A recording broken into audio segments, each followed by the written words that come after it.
আল্লাহর আইন বাস্তবায়ন করতে গিয়ে শাহাদাতের তামান্না বরণ করছে, তার পুরো দায়িত্ব আমি জাকির হোসেন পাটোয়ারি বহন করব ইনশাআল্লাহ। এই নেতৃত্ব, এই ওয়ার্ড কর্মীর, আমার এই প্রতিনিধির পাশে আমি সারা জীবন থাকব। এমন যদি হয়, আল্লাহ মাফ করুক, আমার এই প্রতিনিধি সে আল্লাহর জমিনে আল্লাহর আইন বাস্তবায়ন করতে গিয়ে শাহাদাতের তামান্না বরণ করছে, তার পুরো দায়িত্ব আমি জাকির হোসেন পাটোয়ারি বহন করব ইনশাআল্লাহ। আপনাদেরকে অসংখ্য ধন্যবাদ। আপনারা সকলেই এত স্ফূর্তভাবে, এত সুন্দরভাবে আজকের এই প্রোগ্রামে উপস্থিত হওয়ার জন্য আপনাদের সকলেই প্রচেষ্টায় আমরা সকলেই প্রতিজ্ঞাবদ্ধ হব, এই রামগঞ্জের হাত পাখিকে আমরা অবশ্যই সংসদে নিয়ে যাব ইনশাআল্লাহ। এদিকে আসেন জাকির পাটোয়ারি সাহেব,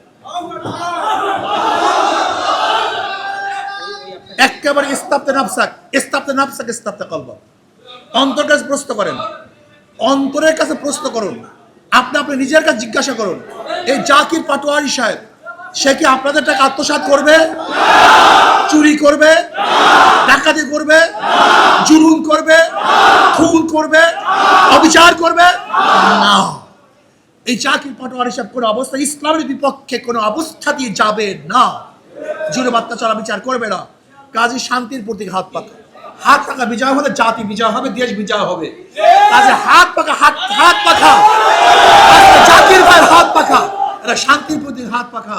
আমি বিশ্বাস করি ইনশাআল্লাহ যদি হাত পাকা বিজয় হয়, এই জাতি বিজয় হবে ইনশাআল্লাহ। হাত পাকা বিজয় হলে আমরা সবাই বিজয় হবে ইনশাআল্লাহ।